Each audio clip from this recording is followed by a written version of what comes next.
కాళ్ళు మరి అలా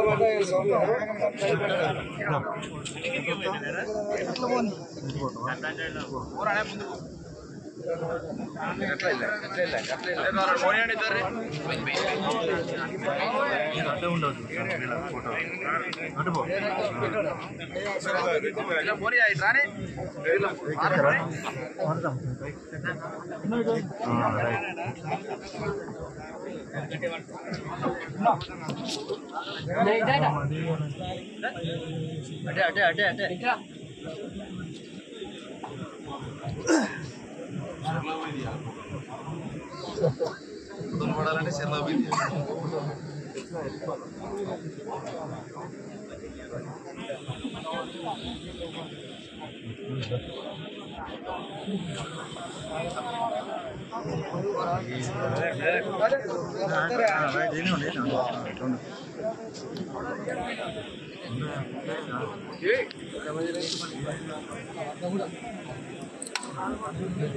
చేతులు మేడం మేడం చేతులు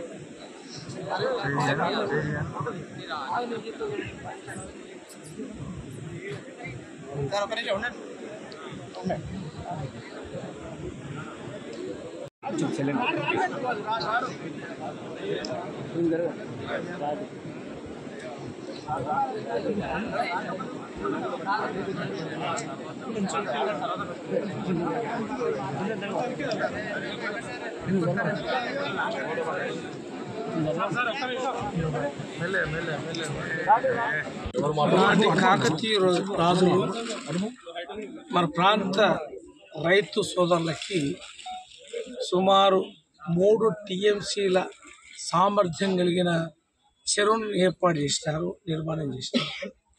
నాటి నుండి నేటి వరకు దినదినాభివృద్ధి ఈ యొక్క చెరువు ఆయకట్టు పెరుగుతూ వచ్చిన నేపథ్యంలో ప్రభుత్వాలు ఏర్పడిన తర్వాత, స్వతంత్రం వచ్చిన తర్వాత ప్రతిసారి రైతుల కోరిక మేరకి చివరి ఆయకట్టు వరకు ఇందులో ఉండబడే నీరుని అందించి సేద్యం చేసుకునే అవకాశం కల్పించడం జరిగింది. కానీ ఈ పూట మనం కనుక చూసినట్టయితే తూముల ద్వారా దాదాపు 6-7 వేల ఎకరాలకి నీళ్లు సాగు కొరకు అందే నీరు వృధాగా పోతూ ఉంది.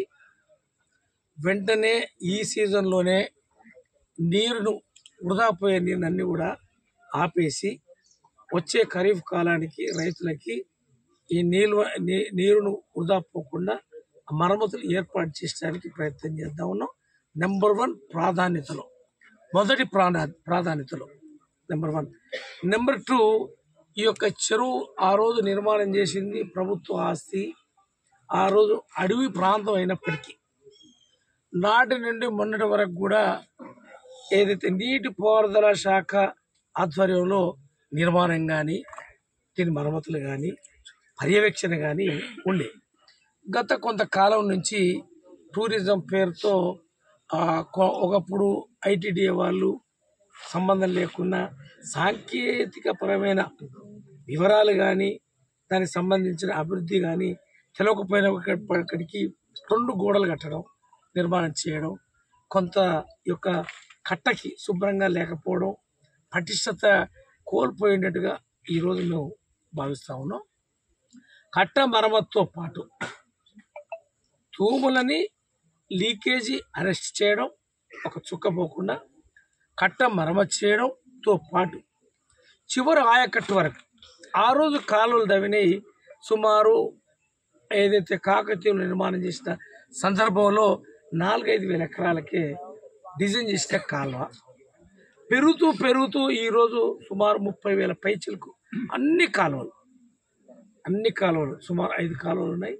5 కాలువల ఏదైతే ఆయకట్టు చాలా పెరిగిపోయిన దృష్ట్యా ఈ నీరుని ఏదైతే చివరి ఆయకట్టుకు పోయే విధంగా కాలువలన్నీ కూడా ఇప్పుడు సాంకేతికపరమైన సర్వేలు నిర్వహించి ఆ యొక్క సమగ్రంగా ఏ కాలువ కింద ఎన్ని ఎకరాలు పడుతూ ఉన్నాయి, ఎన్ని క్యూసెక్ల నీళ్లు పడుతూ ఉన్నాయి, ఎంత వెలాసిటీ లేకపోతే డ్రాప్ వాల్స్, తర్వాత వాటికి కావాల్సిన తూములన్నీ కూడా నిపుణులతో, సాంకేతికమైన అనుభవమైన ఇంజనీరింగ్ నిపుణులతో మాట్లాడి డీటెయిల్గా దీనికి ఏదైతే సర్వే జరిపించి వెంటనే మంజూరు చేయించి పూర్తి స్థాయిలో ఈ సంవత్సరం ఏదైతే కట్ట కానీ కాలువలు కానీ ఏదైతే చేసే అవకాశం లేకపోయినప్పటికీ నీరు మాత్రం వృధా పోకుండా ఈ ప్రాజెక్టుని మంజూరు చేయడం మొదటి వరుసలో వెంటనే ఒక 1-2 మంత్స్లో మంజూరు చేయించి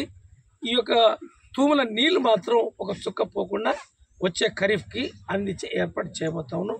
ఈ కాలువల ఏదైతే చివరి ఆయకట్టుకి డిజైన్ చేయించి ఆ యొక్క ఆయకట్టు ఎంత ఉంది, నీరు ఎంత అవసరం ఉంది కాబట్టి దానికి సామర్థ్యం కలిగిన కాలువల్ని మరమ్మతు, మిగిలిన ప్రాజెక్టు కాలువలు ఒక తీరైతే మన యొక్క పాకాల నీరు అందించే రైతులకు అందించే ఏది సాగునీరుకి దీనికి కాంటూర్ కాలువల్స్ అని, అంటే ఒక కాలువ నీళ్లు పారిస్తే ఇంకో కాలువలో ఈ వేస్ట్ వాటర్ పోయి దాంట్లో పడి మళ్ళీ చివరికి పోయే తీరు పెట్టారు. అప్పుడు అంటే ప్రతి డ్రాప్ కూడా ఉపయోగించుకునే విధంగా ఆ రోజు ఈ యొక్క కాలువలు ఏర్పాటు చేస్తారు. కాబట్టి దానికి సరిపోయే విధంగా ఒక పూట మనం మరమ్మతు చేస్తే ఒక 10 కాలాల పాటు రైతులు దాన్ని మళ్ళీ ఎదురు చూడకుండా చివరి ఆయకట్టు వరకు ఏదైతే నీరు అందించి ఏదైతే పూర్తి సామర్థ్యం నీళ్ళుంటే ఖరీఫ్ అండ్ రబీకి ఇవ్వచ్చు,